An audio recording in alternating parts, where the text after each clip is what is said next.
जय माई की। आप सभी लोग तो जानते हैं कि भोलेनाथ, उनका नाम भोले है और वो बहुत भोले भाले हैं, सीधे साधे हैं, गौरांग हैं, तो बहुत गोरे भी हैं, बहुत सुंदर हैं, बहुत सौम्य हैं और बड़े ही प्यारे हैं।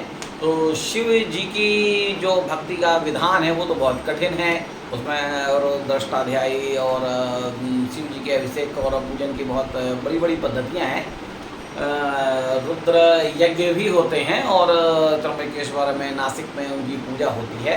तो जिनको काल सर्प योग है, जिनको नाग दोष है, पितृ दोष है, ग्रहण दोष है, या किसी प्रकार की समस्याओं से वो पीड़ित हैं, धन के लिए परेशान है, विवाह के लिए परेशान है, ग्रह कलह से परेशान है, पति पत्नी के बीच में अगर आपसी सामंजस्य नहीं बन रहा है, प्रेम नहीं है, शक है, या कोई समस्या उत्पन्न रही आती है किसी भी प्रकार की है, तो अगर आप लोग को उसको दूर करने की इच्छा हो तो कल का दिन जो है शिवरात्रि का है, तो शिव जी को अति प्रिय है और बड़ा सिद्धिप्रद है, क्योंकि रात्रि कालीन व्रत है और रात्रि में होता है। तो अपने सनातन धर्म में दो व्रतों का विधान है जो रात्रि में है, एक शिवरात्रि, दूसरा नवरात्रि।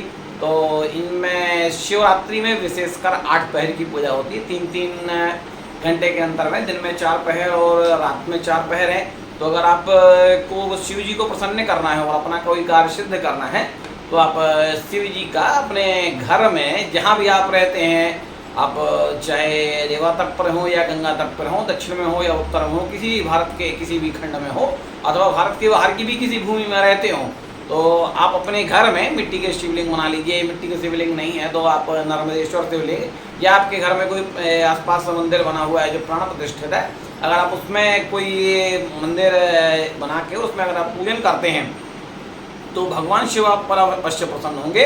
तो अगर आप किसी ब्राह्मण को बुलाकर रुद्राष्टाध्यायी से उसका अभिषेक कराते हैं तो आपके जीवन में यह कष्ट कुछ कम हो जाएंगे, आपको वही फल प्राप्त होगा जो आपको नासिक में और उज्जैन में प्राप्त होता है। तो मतलब महाकालेश्वर, त्र्यंबकेश्वर, इनकी कृपा से जो सिद्धियां प्राप्त होती हैं वहाँ पे शांति करवाने से, तो क्या है, योगों की शांति ही होती है, पूर्ण रूप से निवारण होता नहीं है। तो अगर आप इसमें कर लेते हैं तो 1 साल के लिए आप स्वतंत्र रहेंगे और 1 साल भगवान शिव की कृपा बनी रहेगी।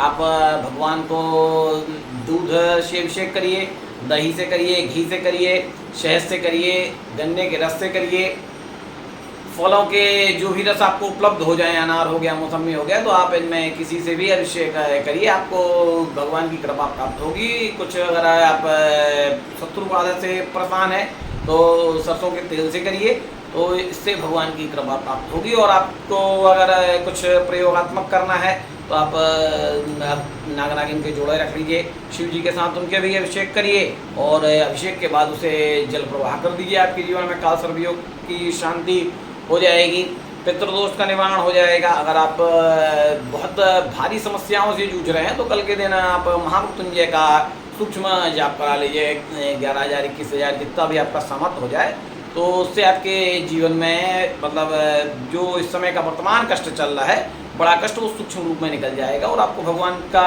सान्निध्य से प्रभाव प्राप्त होगी। शिव सभी कार्य को सिद्ध करने के लिए प्रशस्त देव है और हर कार्य उससे सिद्ध हो सकता है, उनके लिए कोई विधि का विधान भी मायने नहीं रखता। अगर वो कृपा उनकी हो जाएगी और वो प्रसन्न हो जाएंगे तो ब्रह्मा के लिखे एक वो भी बदल सकते हैं। तो अगर आपके भाग्य में कोई चीज़ नहीं भी है तो भगवान शिव उसे दे सकते हैं। तो सच्चे मन से पूजा करिए। पूजा के विधान पर शिव जी ज़्यादा नहीं जाते, पर पूजा के भक्ति भाव भी विशेष जाते हैं। तो अपने मन को निर्मल करके, जिसमें छल कपट द्वेष, किसी के लिए कोई मतलब बुरी भावना न हो, इस भाव को ध्यान में रख के अगर आप शिव जी की पूजन करते हैं तो आपको अवश्य शिव की कृपा प्राप्त होगी।